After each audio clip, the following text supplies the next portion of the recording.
Albuquerque Police Department uses technology to track gunshots. They invested $1.2 million in the SHOT program to target gun violence. And now, a message from Count APD. Thank you all for being here. I am Count APD. Please, ask me a question. I'm here to answer any of your questions. You.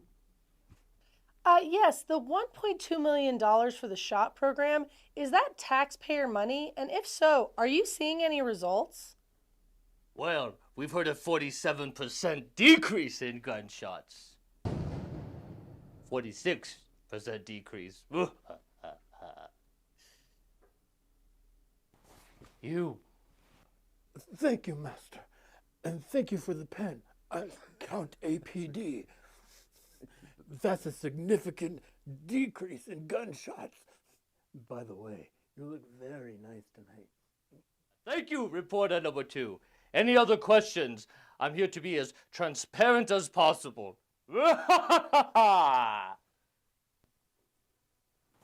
You. Hi. How is APD supposed to track bullets when they can't even track the police officers that are supposed to be showing up to DUI court? Well. Oh my God, what is that? That was a message from Count APD.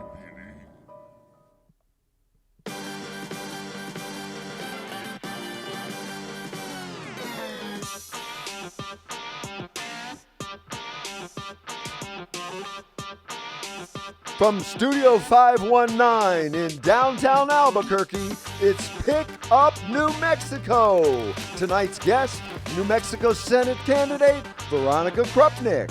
Musical guest, WEEDRAT. And now here's your host, Isiah Yazzie.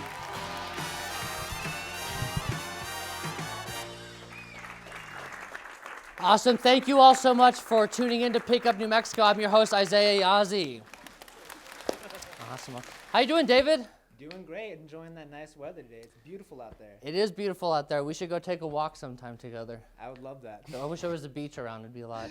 You know I like long walks on the beach. Long walks, long hikes in the Sandias is what You know we like long walks. Yeah. Should be hosting the show. Okay, let's get right into some news. Okay. So, for the first time ever, America didn't make the top 20 happiest countries. Yeah. In America's defense, happiness only costs $1.50.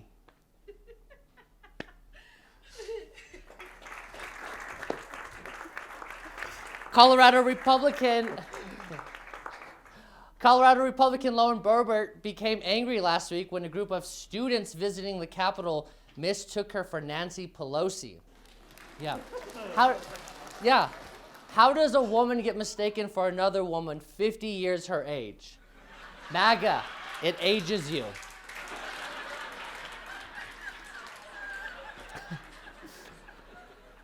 The door that saved Kate Winslet in the Titanic sold this week for $718,750. Even more impressive, Kate Winslet's pencil drawing remains priceless.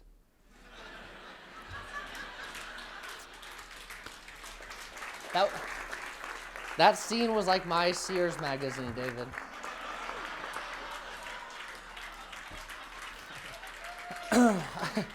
Microsoft is urging developers to avoid curvy female characters in order to portray realistic body proportions. Yeah. No word yet on smaller than average male characters.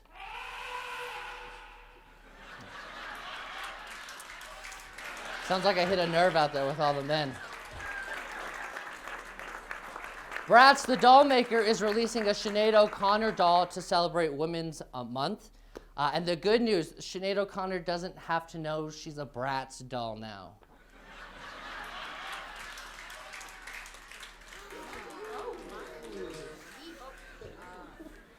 Elon Musk's company Neuralink has successfully implanted a wireless chip. Yeah. recently implanted a wireless chip in Nolan Arbaugh, a quadriplegic man. And yeah, experts are calling it a huge step for human potential. Up next, a robotic arm that masturbates.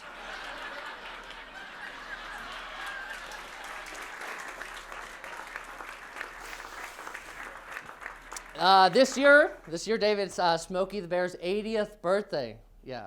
And New Mexico lawmakers passed a Smokey the Bear license plate. This was one of the 60 bills out of 700 that passed. And so Smokey the Bear actually responded to New Mexico lawmakers in just 5 words. Let's take a look. Only you can disappoint taxpayers. Yeah. Santa Fe County banned single-use plastics recently. Yeah. And with that, Trojan announced their newest product, Trojan Ultra Reusable. Yeah, I'd say buy like 5 of those and keep those around if you need.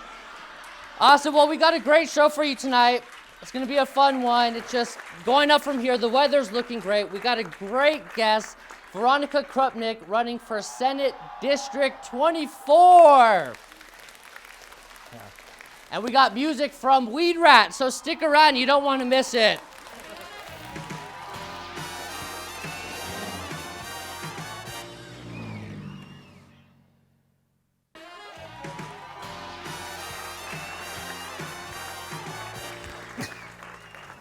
Oh my gosh, thank you for tuning back in to Pick Up New Mexico. We have a great guest here for you tonight, running for Senate District 24. Please welcome Veronica Krupnick. How are you? How are you? Take a seat. Take your seat. Thank you for joining us in studio. Ooh, I almost did it this time. I almost went backwards. How are you? I'm good. How are you? I am doing well. Just, enjoying the weather. How are you doing? Busy. Oh yeah, Very busy. Busy. You're running for Senate District 24. What does your average week look like? Well, I'm balancing a campaign and also working as a legislative staffer, so there is no balance in my life right now. Yeah, there sounds like there's no balance, but you work for the House Majority Whip. Leader, okay.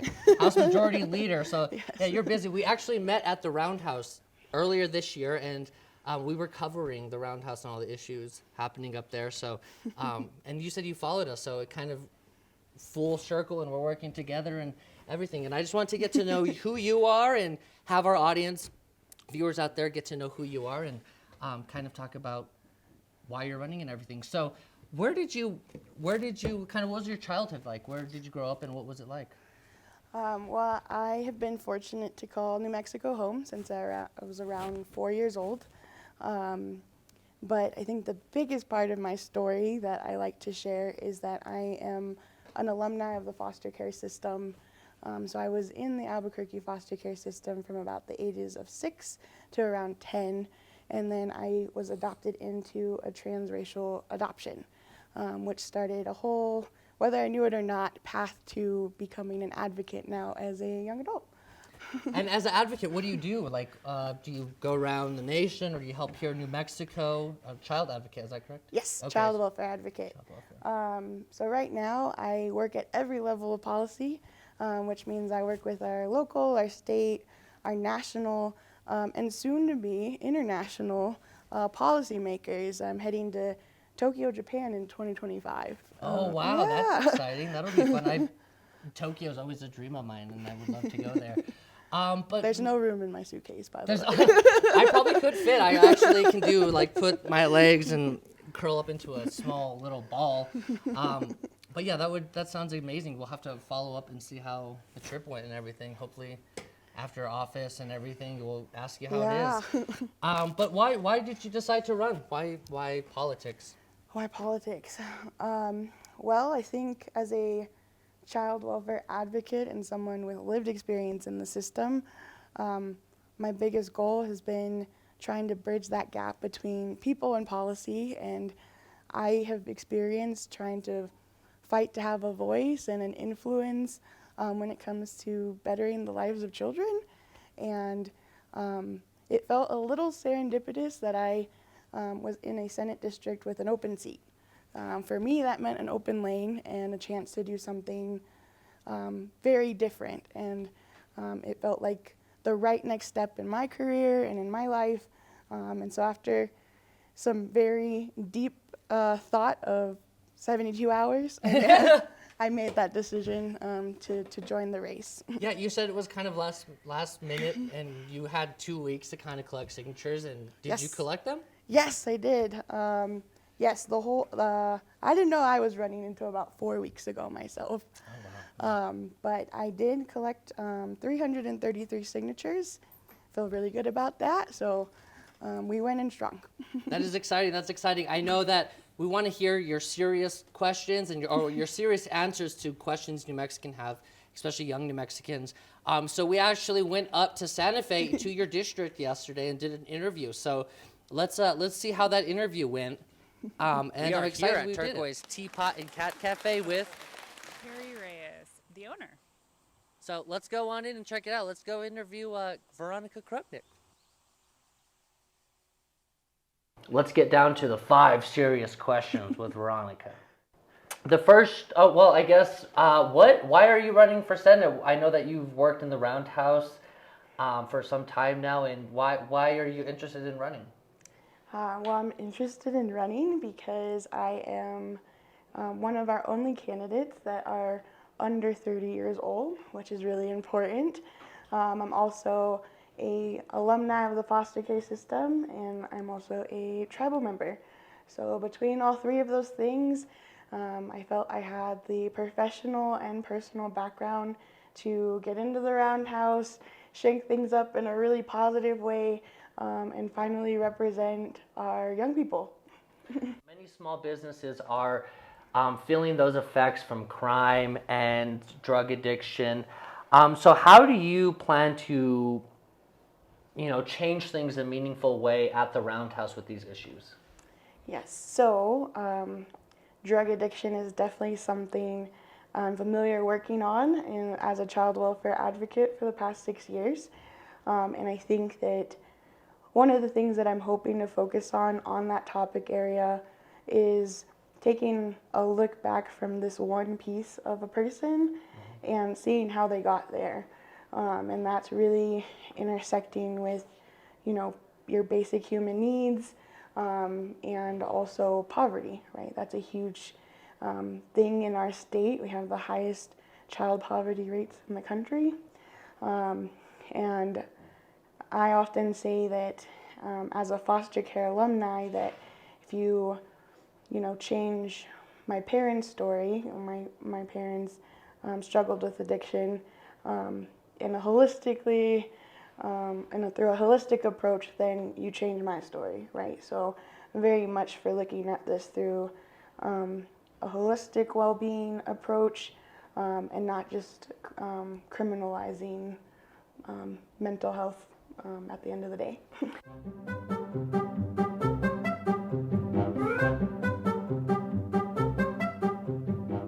If elected, and how can you push towards the clean energy? Absolutely, there's cat hair. Yes, so the one thing that I love about being a child welfare advocate is that it's very, very in line with environmental justice, right? We're all in the same fight to ensure that we have a future, right? And that is definitely founded in our next generations.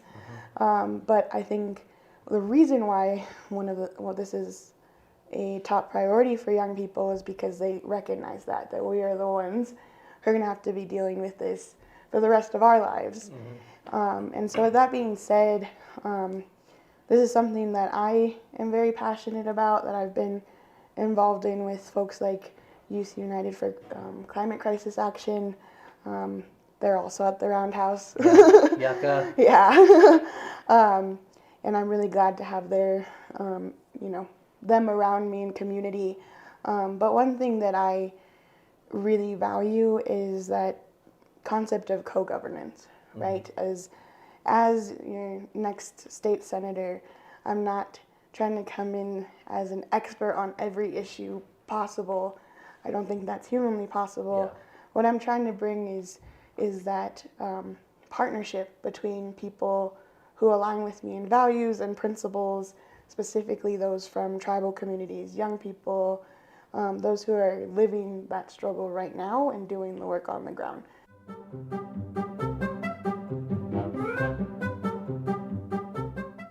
How would you address this growing housing crisis that you are probably facing? I know that you work at the Roundhouse. Can you afford to live by the Roundhouse? No. No. So how can we start addressing that, and how can you, as a young person, start advocating for that for us young people? Yes. I do live in one of the more expensive cities in our state. As a young person, I too am a renter. I feel like we need to normalize that a little bit more. Yeah, the rent is too damn high. Yeah. Party, maybe? Just kidding. I agree with that. But yes, when it comes to housing, one of the biggest things that I've said in my campaign thus far is that I think that we need a more sense of urgency behind that topic. And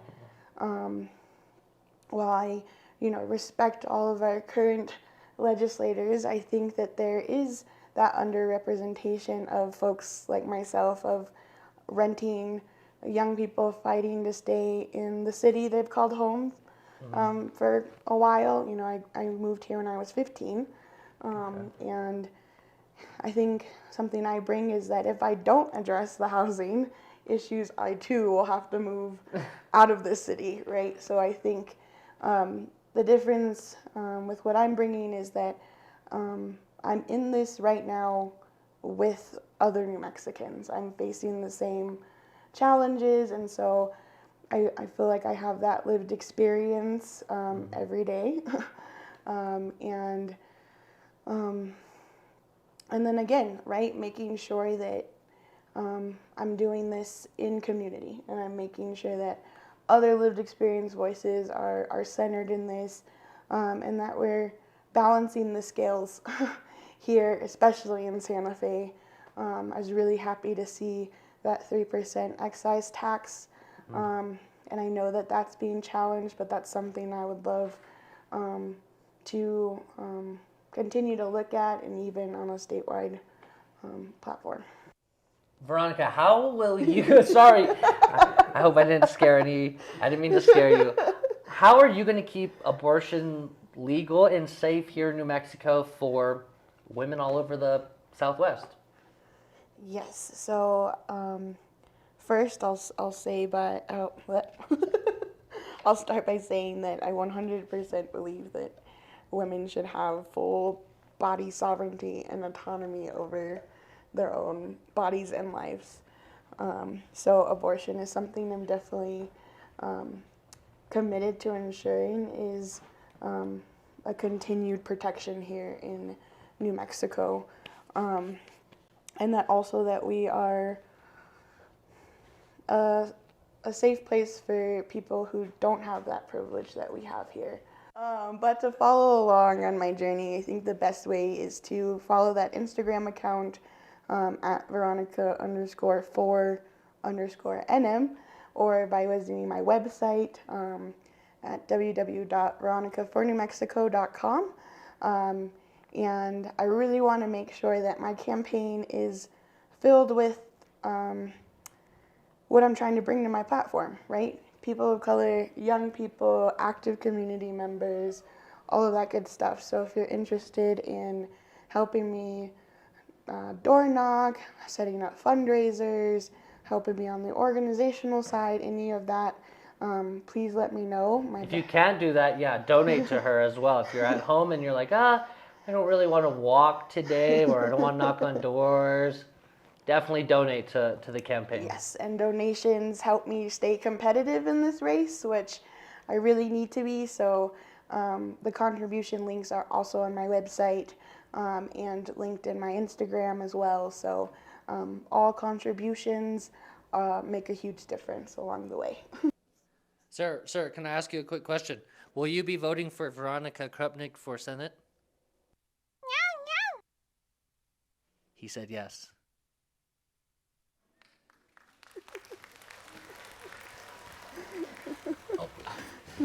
Welcome back to Pickup New Mexico. It was a great interview. It was a fun time at the Cat Cafe. Did you have a favorite cat? The one that wasn't sleeping. Yeah. Was it Cousin It? Maybe. I think that was Cousin it. Yeah.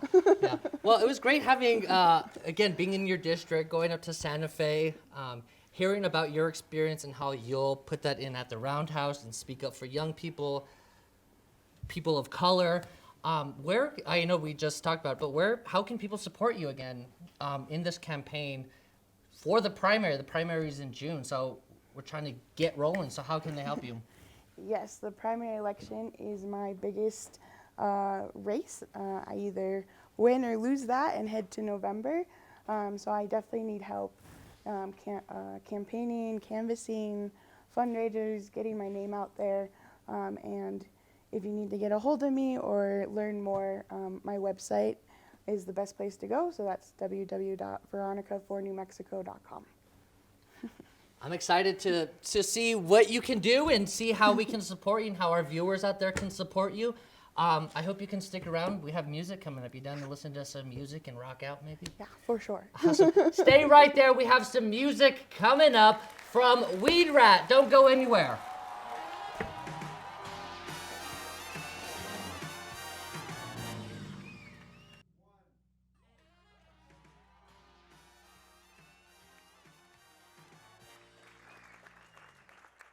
Thank you so much for tuning back in. And Pickup New Mexico has a special treat, a great musical artist, Diné. They're singing 2 songs today. They're singing Head and Cop. So excited for this band to be here. Please welcome to the Studio 519, WEEDRAT.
This next one's called Cops, and it's about how we hate cops, especially the Navajo police.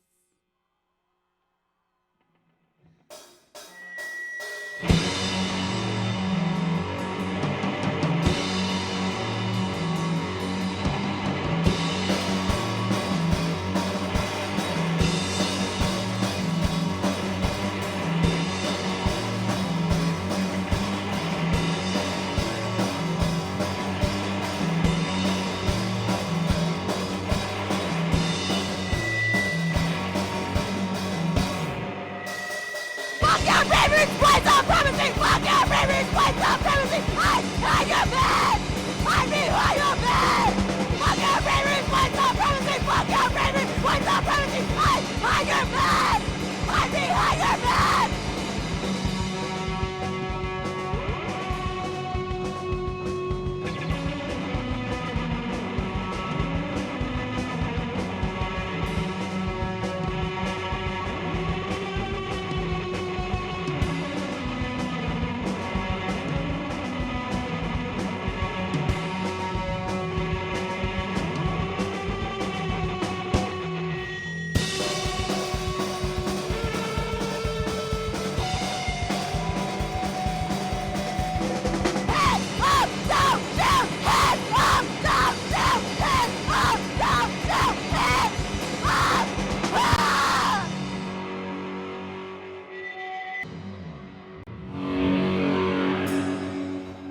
Wow, that was great. Thank you so much. Thank you so much.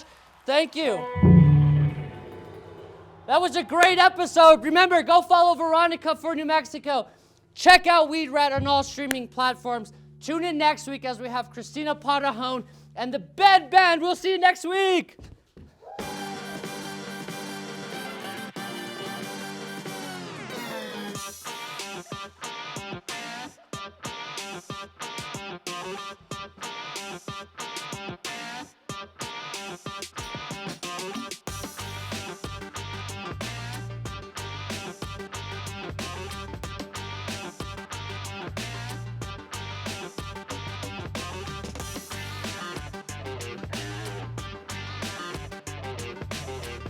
Big up New Mexico. When politics pisses you off, we pick you up.